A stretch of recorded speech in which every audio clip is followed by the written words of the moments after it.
Hello all, welcome to my YouTube channel. ഇന്ന് നമ്മൾ discuss ചെയ്യാൻ പോകുന്നത് ഹോം കമ്മിങ്ങിൻ്റെ പ്ലോട്ടും പിന്നെ ക്വസ്റ്റ്യൻസും കൂടിയാണ്. അതിൻ്റെ ഒരു ഷോർട്ട് സമ്മറി പോലെ.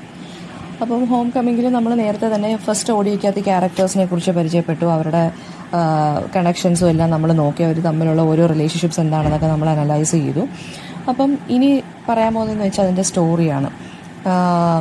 ഇതൊരു ഓൾഡ് ലണ്ടൻ ഹൗസിലാണ് ഹാപ്പൻ ചെയ്യുന്നത്. ഹോം കമ്മിങ് എന്നുള്ള ഒരു പ്ലേ സ്റ്റാർട്ട് ചെയ്യുന്നത് അല്ലെങ്കിൽ നടക്കുന്നത് ഒരു ഓൾഡ് ലണ്ടൻ ഹൗസിലാണ്.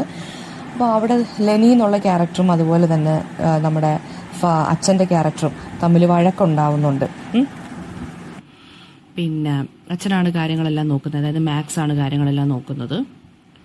പിന്നെ അപ്പോഴാണ് റൂത്തിൻ്റെ ടെഡിയുടെ വൈഫായ റൂത്തും കൂടെ 6 വർഷത്തിന് ശേഷം തിരിച്ച് വീട്ടിലോട്ട് വരുവാണ്. അവരുടെ ഹോം കമ്മിങ്ങിനെ കുറിച്ചാണ് ഈ ഒരു പ്ലേക്കകത്ത് പറയുന്നത്. ഓക്കെ, അപ്പം റൂത്ത് എന്ന് പറയുന്നത് ശരിക്കും പറഞ്ഞാൽ ഞാൻ നേരത്തെ പറഞ്ഞൊരു മിസ്റ്റീരിയസ് ക്യാരക്ടറാണ്. അവൾ വളരെയധികം ഈ ആണുങ്ങളുടെ അടുത്ത് സംസാരിക്കുമ്പോൾ ഒരിച്ചിരി ഒരു സെഡക്റ്റീവ് ആയിട്ടുള്ള രീതിയിൽ അല്ലെങ്കിൽ ഇച്ചിരി ഒന്ന് ഫ്ലേർട്ട് ചെയ്യുന്ന രീതിയിൽ അല്ലെങ്കിൽ സെഡ്യൂസ് ചെയ്യുന്ന രീതിയിലാണ് സംസാരിക്കുന്നത്. ഓക്കെ, സോ ഈ ക്യാരക്ടേഴ്സ് എന്ന് പറയുന്നത് റൂത്ത് വന്നതിന് ശേഷം അടിമുടി മാറുകയാണ് ചെയ്യുന്നത്. ഇവരെല്ലാവരും മാക്സിന്റെ വൈഫായിട്ടുള്ള മരിച്ചുപോയ ജെസ്സിയെ മിസ് ചെയ്യുന്നുണ്ട്. ഇടയ്ക്ക് വെച്ച് അവരെ പുകഴ്ത്തുന്നുണ്ട്, ഇടയ്ക്ക് അവരെ ബിച്ചെന്നൊക്കെ വിളിക്കുന്നുണ്ട്. പിന്നെന്താണ്, നമ്മുടെ മക്കള് 4 പേരും അല്ലെങ്കിൽ 3 പേര് ടെഡി ഉൾപ്പെടെയുള്ളവരും അമ്മയെ നല്ലപോലെ മിസ് ചെയ്യുന്നുണ്ട്. സോ ഒരു സ്ത്രീ ഇല്ലാത്ത വീടാണ് ഇപ്പൊ അവിടെ, അതായത് ഒരു ഹൗസ് ഹോൾഡർ ഇല്ല ഇപ്പൊ അവിടെ. ഓക്കെ, അതെല്ലാം ഇപ്പൊ ആരാണ് ചെയ്യുന്ന ഡ്യൂട്ടീസ് എല്ലാം മാക്സ് ആണ് ചെയ്യുന്നത്. മാക്സിനാണെങ്കിൽ വയസ്സായതുകൊണ്ട് ഇയാൾ വളരെ ഇറിറ്റേറ്റിംഗ് ആയിട്ടുള്ള ഒരു ക്യാരക്ടറാണ്. അയാൾക്ക് ഹൗസ് ഹോൾഡ് റൺ ചെയ്യാൻ അല്ലെങ്കിൽ കിച്ചണിൽ കയറി കുക്ക് ചെയ്യാനൊന്നും വയ്യ. മക്കളുമായിട്ട് ഇയാൾക്ക് വലിയ ബന്ധമൊന്നും ഇല്ല. ഓരോരുത്തരുടെ ക്യാരക്ടറിനെ കുറിച്ച് നേരത്തെ മിസ് പറയുകയും ചെയ്തു. അപ്പൊ റൂത്ത് വരുവാണ്. റൂത്ത് വന്നു കഴിഞ്ഞാൽ ഉടനെ തന്നെ റൂത്തിനെയും ടെഡിയെയും ഒരുപാട് വർഷത്തിന് ശേഷം വരുവാണ്. പക്ഷെ അവർക്ക് വലിയ ബോം വെൽക്കം ഒന്നും അല്ല ആരും കൊടുക്കുന്നത്. അവരൊരു ദിവസം രാത്രി കയറി വരുവാണ്. ടെഡിയുടെ കയ്യിൽ നേരത്തെ താക്കോലുണ്ടായിരുന്നു. അവര് ജസ്റ്റ് സൈലന്റ് ആയിട്ട് അത് തുറക്കുന്നു. ബാക്കിയുള്ള ക്യാരക്ടേഴ്സിനെ വഴിയെ പരിചയപ്പെടുകയാണ് ചെയ്യുന്നത്. ഈ ടെഡിയെ കുറിച്ച് പറയുവാണെങ്കിൽ റൂത്ത് ഇതുപോലെ ഭയങ്കര ഫ്ലേർട്ടി ആയിട്ട് അയാളുടെ ബ്രദേഴ്സിന്റെ അടുത്ത് സംസാരിച്ചാലും പെരുമാറിയാലും ഒന്നും ടെഡി വലിയ രീതിയിൽ അനങ്ങത്തില്ല. ടെഡി വളരെ പ്രാക്ടിക്കൽ മൈൻഡഡ് ആയിട്ട് അവർക്ക് ഫുൾ ഫ്രീഡം കൊടുക്കുന്നു എന്നുള്ള രീതിയിൽ അങ്ങ് നിൽക്കുവാണ്. ആ ഒരു ടൈപ്പ് ഓഫ് ഹസ്ബൻഡാണ് ടെഡി എന്ന് പറയുന്നത്. എന്നിട്ട് ടെഡി പറയുന്നുണ്ട്, ഇടയ്ക്ക് അമേരിക്കയിൽ പോകുന്ന കാര്യമൊക്കെ ടെഡി പറയുന്നുണ്ട്. അതായത് അയാൾക്ക് അമേരിക്കൻ ലൈഫ് മിസ് ചെയ്യുന്നുണ്ട് ഇവിടെ വന്നതിന് ശേഷം. ഓക്കെ, പിന്നീട് നടക്കുന്നതെന്ന് വെച്ചാൽ വളരെ ഷോക്കിംഗ് ആയിട്ടുള്ള കാര്യങ്ങൾ. അതായത് ഈ നമ്മുടെ റൂത്തും ലെനിയും, അതായത് നമ്മുടെ ടെഡിയുടെ തന്നെ ബ്രദറായിട്ടുള്ള ലെനിയുമായിട്ട് ഒരു കൈൻഡ് ഓഫ് എന്താ പറയുക ഭയങ്കര ഫ്ലേർട്ടിയസ് അല്ലെങ്കിൽ ഒരു ഫ്ലേർട്ടിയസ് ആയിട്ടുള്ള ഒരു എപ്പിസോഡ് നടക്കുന്നുണ്ട്. റൂത്ത് അങ്ങോട്ട് പോയി ലെനിയുടെ അടുത്ത് സെക്ഷൽ ഫേവറൊക്കെ ചോദിക്കുന്നുണ്ട്. തിരിച്ച് ലെനിയും അതുപോലെ തന്നെയാണ്. അവർക്ക് തമ്മിലൊന്നും ഫിസിക്കലായിട്ട് ഒന്നും നടക്കുന്നില്ലെങ്കിലും ആ ഒരു കൈൻഡ് ഓഫ് ഭയങ്കര എക്സ്ട്രീം ഫ്ലേർട്ടിംഗ് ആണ് അവർ തമ്മിൽ. ഓക്കെ, അപ്പൊ ഇത് കാണുമ്പോൾ മാക്സ് ഇവളെ വോർ എന്നൊക്കെ വിളിക്കുന്നുണ്ട്. WHOR, ഹോർ, അതായത് പ്രോസ്റ്റിറ്റ്യൂട്ട് എന്നൊക്കെ വിളിക്കുന്നുണ്ട്. എന്നിട്ട് ചോദിക്കുന്നുണ്ട് എവിടെ നിന്ന് കിട്ടി നിനക്ക് ഇവളെ എന്നുള്ള രീതിയിലൊക്കെ സംസാരിക്കുന്നുണ്ട്. പിന്നീട് ലെനി എന്താ പറയാ റൂത്തിന്റെ ക്യാരക്ടർ കുറച്ചും കൂടി എന്താ പറയാ ഇവരുമായിട്ട് വഴക്കിന് പോവാത്ത എന്നാൽ വളരെ ഭയങ്കര ഫ്ലേർട്ട് ചെയ്ത് പോകുന്ന ക്യാരക്ടർ ആയതുകൊണ്ട് ഈ ക്യാരക്ടേഴ്സിനെല്ലാം പതുക്കെ റൂത്തിനെ അങ്ങ് ഇഷ്ടപ്പെടും. ഓക്കെ, അപ്പോൾ റൂത്തിന്റെ അടുത്ത് നമ്മുടെ മാക്സ് പറയും, അല്ലെങ്കിൽ അവിടെയുള്ള ആണുങ്ങളെല്ലാം പറയും തിരിച്ചിനി പോവണ്ടെന്ന് പറയും ലണ്ടനിലോട്ട്, ഇവിടെ തന്നെ താമസിച്ചോളാൻ പറയും.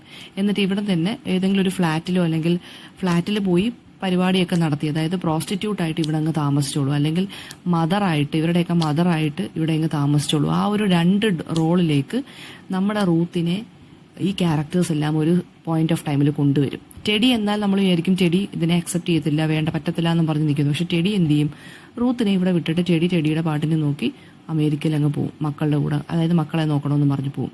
അപ്പൊ നമ്മൾ വിചാരിക്കും റൂത്തിന് താല്പര്യമില്ലെന്ന് ഇവിടെ നിൽക്കാൻ, അമേരിക്കയിൽ പോവാൻ. അത് സത്യം തന്നെയാണ്, റൂത്തിന് അമേരിക്കയിൽ പോകാൻ താല്പര്യമില്ല. റൂത്ത് എന്ത് ചെയ്യും, ഇവർ പോകണ്ട എന്ന് പറഞ്ഞ ആ ഒരു സ്പോട്ടിൽ തന്നെ റൂത്ത് എന്ത് ചെയ്യും, ആ ഒരു ജെസ്സി ഉണ്ടല്ലോ, ഇവരുടെ മാക്സിന്റെ മരിച്ചുപോയ ഭാര്യയും അല്ലെങ്കിൽ അവരുടെ അമ്മയായിട്ടുള്ള ജെസ്സിയുടെ റോളങ്ങ് ഏറ്റെടുക്കുകയാണ് ചെയ്യുന്നത് റൂത്ത്.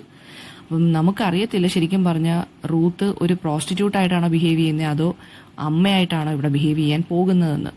അവിടെ ടെഡി പോകുന്നു, എപ്പിസോഡ് അവിടെ തീരുവാണ്, ആ ഒരു ഡ്രാമ അവിടെ തീരുവാണ്. ടെഡി അമേരിക്കയിലോട്ട് പോവുകയാണ്. അപ്പോൾ റൂത്ത് പറയുന്നുണ്ട് അതായത് ഒരു സ്ട്രേഞ്ചറായിട്ട് ഇനി എന്നെ കാണല്ലേ എന്ന് പറയുകയാണ്. അല്ലാതെ ഹസ്ബൻഡ് ആൻഡ് വൈഫ് തമ്മിലുള്ള റിലേഷൻസ് ഒന്നും നമുക്കവിടെ കാണാൻ സാധിക്കുന്നില്ല. ഇവർ തമ്മിലുള്ള ആരെങ്കിലും വൈഫിനെ ഇവിടെ കൊണ്ടാക്കിയിട്ട് പോയില്ല. പക്ഷേ ഇവർക്ക് അപ്പോൾ ഇവിടെ എന്ന് പറയുന്നത് വളരെ ഷോക്കിംഗ് ആയിട്ടുള്ള, ഞാൻ പറഞ്ഞില്ലേ ഇതുപോലെ ബ്രദേഴ്സിന്റെ അടുത്ത് വളരെ സെക്ഷൽ ആയിട്ടുള്ള രീതിയിൽ ബിഹേവ് ചെയ്യുന്നു റൂത്ത്.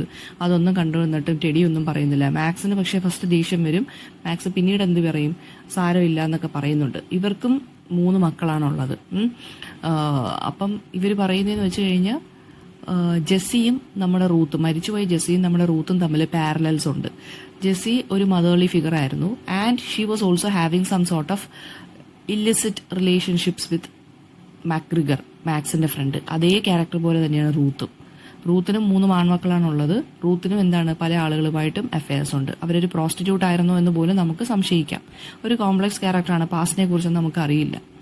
ഓക്കെ, മാത്രമല്ല ഇവളുടെ ബിഹേവിയർ കണ്ടിട്ട് നമുക്കും വേണമെങ്കിൽ ജഡ്ജ് ചെയ്യാം. ഒരു ഫ്ലർട്ടിയസ് ക്യാരക്ടർ ആയതുകൊണ്ട്, എന്തിനും പോകുന്നൊരു എന്താ പറയുക, നമുക്ക് ഫ്ലർട്ടി ഒരു ടൈപ്പ് ഓഫ് ക്യാരക്ടർ ആയതുകൊണ്ട് നമുക്ക് പറയാം ഇവള് പ്രോസ്റ്റിറ്റ്യൂട്ട് ആയിട്ടൊക്കെ വർക്ക് ചെയ്തിട്ടുണ്ടാവാം എന്നൊക്കെ പറയുന്നുണ്ട്. ഓക്കെ, ഇത് ഇത്രയാണ് ഇതിന്റെ ഒരു സ്റ്റോറി എന്ന് പറയുന്നത്. റൂത്ത് എന്ത് ചെയ്യുന്നു, തിരിച്ച് ലണ്ടനിൽ പോകാതെ, അതായത് അമേരിക്കയിലോട്ട് തിരിച്ചു പോകാതെ ഇവിടെ തന്നെ സ്റ്റേ ചെയ്യുവാണ്. ഈ ഫാമിലി നോക്കി സ്റ്റേ ചെയ്യാൻ ഞാൻ തീരുമാനിക്കുന്നു എന്നുള്ള രീതിയിലാണ് റൂത്ത് നിൽക്കുന്നത്. അപ്പോൾ ഇതിനകത്ത് വരുന്ന തീംസ് എന്താണെന്ന് നമുക്ക് നോക്കാം. ഫസ്റ്റ് തീം എന്ന് പറയുന്നത് ഈ ഒരു പ്ലേയിലെ സ്ത്രീകളുടെ ഡുവൽ റോള്. 2 റോൾസ് ആണ് ഇതിനകത്തുള്ളത്. 2 സ്ത്രീ കഥാപാത്രങ്ങളേ ഉള്ളൂ, ജെസ്സി ആൻഡ് റൂത്ത്.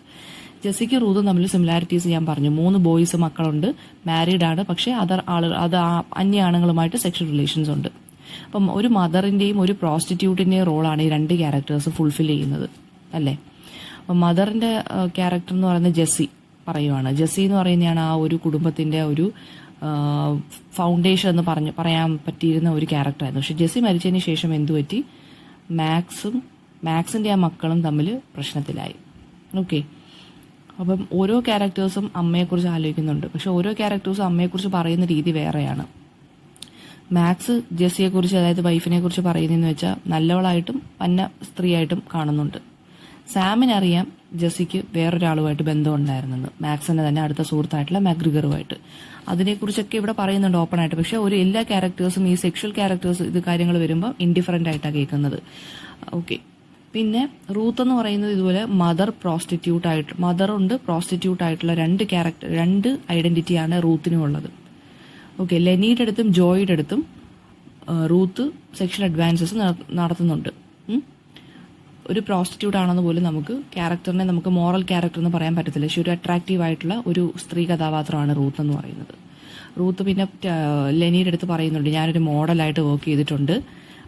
അപ്പം ചോദിക്കുന്നുണ്ട്, ഹാറ്റിന്റെ മോഡലായിട്ടാണോ, അതായത് തൊപ്പിയുടെ മോഡലായിട്ടാണോ വർക്ക് ചെയ്തത് ലെനി ചോദിക്കുമ്പോൾ ഇവള് പറയുന്നുണ്ട്, അല്ല, ലെഗ്സിന്റെ ഒക്കെ മൂവ്മെന്റിന്റെ, അതായത് കാലിന്റെ മൂവ്മെന്റിന്റെ മോഡലായിട്ടൊക്കെയാണ് ഞാൻ ജോലി ചെയ്തിട്ടുള്ളത്. That means she was A prostitute, അല്ലേ? അങ്ങനെ ആ ഒരു കൈൻഡ് ഓഫ് ഈ മീനിങ് കൊണ്ടുവരുന്നുണ്ട്. പിന്നീട് ലാസ്റ്റ് എന്ത് ചെയ്യുവാണ്, പിന്നെ റൂത്ത് ആ ഒരു വീട്ടിലെ തന്നെ മേട്രിയാർക്കായിട്ട് മാറുകയാണ് ചെയ്യുന്നത്. മദർ എന്നുള്ള റോള് ഇവള് തന്നെ അങ്ങ് ഏറ്റെടുക്കുകയാണ് ചെയ്യുന്നത്. ഓക്കെ, നെക്സ്റ്റ് തീം എന്ന് പറയുന്നത് മാസ്കുലിനിറ്റി ആണ്. മാസ്കുലിനിറ്റി ഇവിടെ വരുന്നത് വെച്ചാൽ ഈ ക്യാരക്ടേഴ്സിൽ ഫുള്ള് ആണുങ്ങളാണുള്ളത്. ആകെ ഒരു പെൺകഥാപാത്രമേ ഉള്ളൂ, റൂത്ത്. ജെസ്സി ഉണ്ട്, ജെസ്സി മരിച്ചുപോയി. ഓക്കെ, അപ്പോൾ ആ ഒരു മാസ്കുലിനിറ്റിയെ കാണിക്കുന്നുണ്ട് ഇതിനകത്ത്. അതൊരു ടോക്സിക് ആയിട്ട് തന്നെയാണ് കാണിച്ചേക്കുന്നത്. എല്ലാ ആണുങ്ങൾക്കും, ഈ വീട്ടിലെ എല്ലാ ആണുങ്ങൾക്കും ബാക്കിയുള്ള ആണുങ്ങളുമായിട്ട്, അല്ലെങ്കിൽ ആ ഒരു ഡോമിനൻസ് ആണ് ഇവരെല്ലാവരും. ഭയങ്കര ഡോമിനേറ്റിംഗ് ആയിട്ടുള്ള ക്യാരക്ടേഴ്സ് ആണ്. അവർ ക്രിട്ടിസൈസ് ചെയ്യുന്നുണ്ട്, അവർ മാനിപ്പുലേറ്റ് ചെയ്യുന്നുണ്ട്, അവർ ത്രട്ടൺ ചെയ്യുന്നുണ്ട്. ഓക്കെ, അവർക്ക് പവർ വേണം, അല്ലെങ്കിൽ സ്ത്രീകളെ അവർ വെറും ഒബ്ജക്ട്സ് ആയിട്ടാണ് കൺസിഡർ ചെയ്യുന്നത്. മദർ അല്ലെങ്കിൽ ഹോർ, ഈ 2 കാറ്റഗറിയിലുമാണ് ഇവർ സ്ത്രീകളെ കാണുന്നത്. ഓക്കെ, പിന്നീട് പറയുന്നത് വെച്ചാൽ ഇവർ വളരെ അൺറൂളി ആയിട്ടുള്ള ആണുങ്ങളാണ് ഫുള്ള്. ഒരു സ്ത്രീ ഇല്ലാത്തതിന്റെ കുറവ് എല്ലാവരുടെയും ലൈഫിൽ ഉണ്ട്. ഓക്കെ, മാക്സും സാമും ആണെന്നുണ്ടെങ്കിൽ പ്രശ്നമാണ്. മാക്സ് എന്ന് പറയുന്നത് ഒരു ബുച്ചറാണ്. അയാൾക്ക് വൈഫിനെ ഇഷ്ടമാണെങ്കിലും പിന്നീട് അയാൾ വൈഫിനെ ചീത്ത വിളിക്കുന്നുമുണ്ട്. ഓക്കെ, മാക്സിന് എപ്പോഴും മക്കളുമായിട്ട് അടിയുണ്ടാക്കാനേ സമയമുള്ളൂ. അതുപോലെ തന്നെ സാം എന്ന് പറയുന്നത് എന്താണ്, ആ വീട്ടിലെ ജോലികളെല്ലാം സാമും ചെയ്യുന്നുണ്ട്. സാം ആണ് ഏറ്റവും മോറൽ ക്യാരക്ടറിനകത്തുള്ളത്. സാം സമ്മതിക്കത്തില്ല ടെഡി വൈഫിനെ ഇവിടെ വിട്ടിട്ട് പോവാൻ, റൂത്തിനെ ഇവിടെ നിർത്തിയിട്ട് പോവാൻ. ഓക്കെ, പിന്നെ 3 ബ്രദേഴ്സ് ഉണ്ടല്ലോ, Leni, Joy and teddy. Teddy എന്ന് പറയുന്ന ഇന്റലക്ച്വലാണ്, പ്രൊഫസറാണ്, നേരത്തെ പറഞ്ഞു. വളരെ കാൽക്കുലേറ്റഡ് ആയിട്ടുള്ള ഒരു മൈൻഡുള്ള ഒരു ഇതാണ് ടെഡി. പിന്നെ എന്താണ്, റൂത്തിനെ ഇവിടെ നിർത്തിയിട്ട് പോകുന്നതിലൊന്നും ടെഡിക്കൊരു കുഴപ്പമില്ല. സെക്ഷുവലി അവൾ ആരെ ഇൻഫ്ലുവൻസ് ചെയ്യാൻ ശ്രമിച്ചാലും ടെഡിക്കൊരു കുഴപ്പമില്ല. ലെനി എന്ന് പറഞ്ഞൊരു പിമ്പാണ്. അയാളെന്ന് പറയുന്നൊരു ഒരു മസ്കുലൈൻ ക്യാരക്ടർ തന്നെയാണ്. ഓക്കെ. പിന്നെ ജോയി എന്ന് പറയുന്ന ഒരു ഓഡ് വൺ ഔട്ട്, ഒരു അൺഇൻ്റലിജൻ്റ് ആയിട്ടുള്ളൊരു ബോക്സർ. ഓക്കെ. അയാൾ ഫിസിക്കലി കേപ്പബിൾ ആണെന്ന് ചോദിച്ചാൽ അത് നമുക്കറിയത്തില്ല. ഓക്കെ. പിന്നെ ഇതിനകത്ത് വരുന്നതെന്ന് വെച്ച് കഴിഞ്ഞാൽ ഫാമിലി വരുന്നുണ്ട്. ഒരു ട്വിസ്റ്റഡ് ഫാമിലിയാണിത്. വളരെയധികം റൈവൽറിയും ക്രൂവൽറ്റിയൊക്കെ ഉള്ളൊരു ഫാമിലിയാണിത്. ഒരു വർക്കിംഗ് ക്ലാസ് ലണ്ടൻ ലൈഫാണ് ഈ ഒരു ഫാമിലി കാണിക്കുന്നത്. Okay. Then the power of silence. Silence എങ്ങനെയാണ് ഈ ഒരു പ്ലേയിൽ വർക്ക്ഔട്ട് ആവുന്നത്? ഞാൻ നേരത്തെ പറഞ്ഞു, പിന്ററസ്ക് എന്ന് പറഞ്ഞൊരു ടേം പറഞ്ഞു, പിന്റർ പോസ് എന്ന് പറഞ്ഞൊരു ടേമും കൂടിയുണ്ട്. PAUSE, അതായത് സൈലൻസ്. ഈ ഹരോൾഡ് പിന്റർ ഡയലോഗ് എഴുതുമ്പോൾ അല്ലെങ്കിൽ ക്യാരക്ടേഴ്സിനെ ക്രിയേറ്റ് ചെയ്യുമ്പോൾ അയാളുടെ ഒരുമാതിരിപ്പെട്ട ക്യാരക്ടേഴ്സൊക്കെ ഒരുപാട് നിർത്തിയാണ് സംസാരിക്കുന്നത്. അതായത് ഒരുപാട് പോസസ് എടുത്ത്, ഒരുപാട് ബ്രേക്ക് എടുത്തിട്ടാണ് സംസാരിക്കുന്നത്.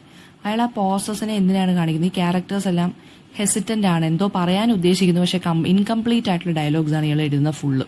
ക്യാരക്ടേഴ്സ് എന്തൊക്കെയോ പറയാനുണ്ട്, പക്ഷെ കോൺവെർസേഷൻ കംപ്ലീറ്റ് ആയിട്ട് അവിടെ ഹാപ്പൻ ചെയ്യുന്നില്ല. ഒരുപാട് ഗ്യാപ്സ് ഉണ്ട് ക്യാരക്ടേഴ്സ് സംസാരിക്കുന്നതിൽ. അതിനെയാണ് നമ്മൾ പിന്റർ പോസ് എന്ന് പറയുന്നത്. അതൊരു എക്സ്പ്രഷനാണ്. ഹരോൾഡ് പിന്ററിന്റെ പ്ലേസിലുള്ള ആ ഒരു ഇൻകംപ്ലീറ്റ്നെസ്സിനെയാണ് നമ്മൾ പിന്റർ പോസ് എന്ന് പറയുന്നത്. PAUSE. ഓക്കെ. ഡയലോഗ് എല്ലാം ബ്രോക്കൺ ആണ്, ഇൻകംപ്ലീറ്റ് ആണ്. അപ്പോൾ അത് ആണ് ഒരു തീം എന്ന് പറയുന്നത്. ഫാമിലിയുടെ കാര്യം നേരത്തെ മിസ് പറഞ്ഞു. പിന്നെ പവറിനെ കുറിച്ച് പറയാം, കാരണം ഫുൾ ക്യാരക്ടേഴ്സും ആണുങ്ങളായതുകൊണ്ട് പവറും ഡോമിനേഷനും അവിടെ നല്ലപോലെ ഹാപ്പൻ ചെയ്യുന്നുണ്ട്. പിന്നെ സെക്സ് എന്നുള്ളൊരു കാര്യം, അതായത് പ്രോസ്റ്റിറ്റ്യൂട്ട്. റൂത്ത് എന്ന് പറയുന്ന ക്യാരക്ടർ തന്നെ ഒരു പ്രോസ്റ്റിറ്റ്യൂട്ടിനെ കാണിക്കുന്നു. അവളുടെ ബിഹേവിയർ തന്നെ ഇമ്മോറൽ ആയിട്ടുള്ളൊരു ബിഹേവിയർ ആണ്, അത് പറയാം. പിന്നെ അതുപോലെ തന്നെ ജെസ്സിക്ക് ഇയാളുടെ വേറൊരു റിലേഷൻ ഉണ്ടായിരുന്നു മക്ഗ്രിഗറുമായിട്ട്, അതും ഒരു ഇല്ലിസിറ്റ് റിലേഷൻ ആയിരുന്നു. അപ്പം വിമൺ ക്യാരക്ടേഴ്സും എന്താണ്, ഒരു സെക്ഷുവലി ഫ്ലേവേർഡ് ക്യാരക്ടേഴ്സാണ് വിമൺ ക്യാരക്ടേഴ്സും. ഓക്കെ. പിന്നെ മോഡേൺ ലൈഫിനെ കുറിച്ച് പറയാം. അതായത്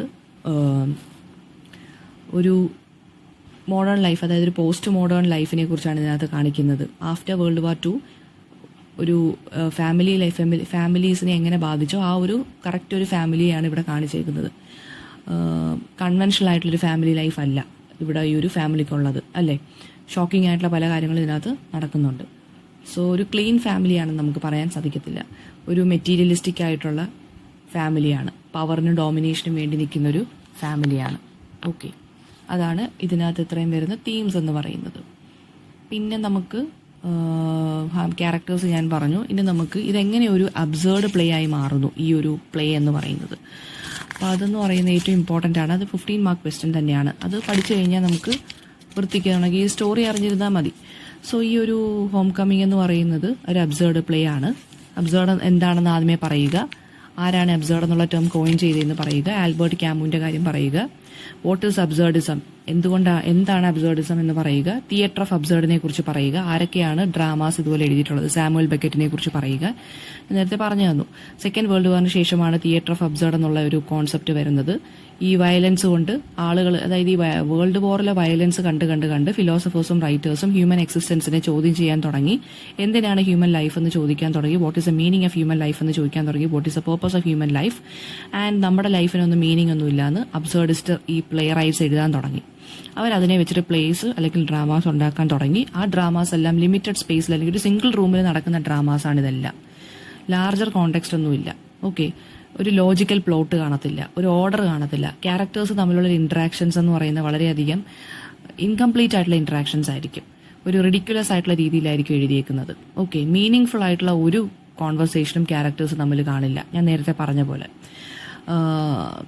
പിന്നെ പറയാമെന്ന് വെച്ച് കഴിഞ്ഞാൽ ഈ ഒരു പ്ലേ എങ്ങനെയാണ് അബ്സർഡിസ്റ്റ് പ്ലേ ആയി മാറുന്നതെന്ന് വെച്ചാൽ, ഈ ഒരു പ്ലേയുടെ തന്നെ സെറ്റിംഗ് അല്ലെങ്കിൽ ബാക്ക്ഗ്രൗണ്ട് എന്ന് പറയുന്നത് തന്നെ ഒരു ഡാർക്കാണ്. ഒരു റൂമിലാണ് ഈ ഒരു പ്ലേയുടെ ആക്ഷൻ ഹാപ്പൻ ചെയ്യുന്നത്, ഒരൊറ്റ റൂമിൽ. ഡയലോഗ് എന്ന് പറയുന്നത് ഡിസ്കണക്റ്റഡ് ആവുന്നുണ്ട്, ഇടയ്ക്കിടയ്ക്ക് ബ്രേക്ക് ആവുന്നുണ്ട്. ക്യാരക്ടേഴ്സ് എന്ന് പറയുന്നത് ഇടയ്ക്കിടയ്ക്ക് വാനിഷ് ആവുന്നുണ്ട്, ഡിസപ്പിയർ ആവുന്നുണ്ട്. ഓക്കെ. പിന്നെ ഡയലോഗ് റിഡിക്കുലസ് ആവുന്നുണ്ട്. പിന്നെ പ്ലോട്ട് എന്ന് പറയുന്നത് ഒരു ലോജിക്കൽ പ്ലോട്ട് അല്ല, ഒരു ഓർഡർ ഇല്ലാത്ത പ്ലോട്ടാണ്. ക്യാരക്ടേഴ്സും അതുപോലെ തന്നെയാണ്. ആ സെക്ഷൽ ആക്ടിവിറ്റിയെ കുറിച്ച് പറയുമ്പോൾ ടെഡിയും റൂത്തും തമ്മിലൊരു റിലേഷനെ കുറിച്ച് പറയാം. റൂത്ത് സെക്ഷലി ബിഹേവ് ചെയ്യുമ്പം ടെഡി ഒന്നും പറയുന്നില്ല. പിന്നെ റൂത്തിനെ ഒരു പ്രോസ്റ്റിറ്റ്യൂട്ട് ആക്കി മാറ്റാനാണ് അവസാനം 3 ആണുങ്ങളും കൂടി ശ്രമിക്കുന്നത്. അതുകൊണ്ടാണ് റൂത്തിന്റെ അടുത്ത് ഇവിടെ തന്നെ സ്റ്റേ ചെയ്യാൻ പറയുന്നത്. അതൊക്കെ ഒരു ഇതാണ്, പോയിന്റാണ്. അപ്പം റൂത്ത് ഷോക്കിംഗ് ആയിട്ട് സ്റ്റേ ചെയ്യാൻ എഗ്രി ചെയ്യുന്നുമുണ്ട്. ഓക്കെ, അപ്പോൾ ആ ഒരു സീക്രട്ട് അഫെയറിനെ കുറിച്ച് പറഞ്ഞിട്ടുണ്ട് ഈ ജെസ്സിയും മെക്ഗ്രിഗറും തമ്മിൽ. അത് പറഞ്ഞിട്ട് പോലും ആളുകളെല്ലാവരും ഇൻഡിഫറന്റ് ആണ്. അതൊന്നും ആർക്കും ഒരു ഇതുമില്ല, ഒരു ഇമ്പോർട്ടൻസും ഇല്ല. പിന്നെ ഇവിടുത്തെ ആണുങ്ങളെല്ലാം വളരെയധികം ആനിമലിസ്റ്റിക് ആണ്. അതായത് ഒരു ആനിമൽ കൈൻഡ് ഓഫ് നേച്ചറാണ്. എല്ലാം എപ്പോഴും പവർ വേണം, ഡോമിനേറ്റ് ചെയ്യണം, സെക്സ്, അത് മാത്രമേ ഉള്ളൂ. പിന്നെ റിയലിസ്റ്റിക് ആയിട്ടുള്ള ഒരു പ്ലേ ആണ് ഈ ഒരു ഹോം കമ്മിങ്.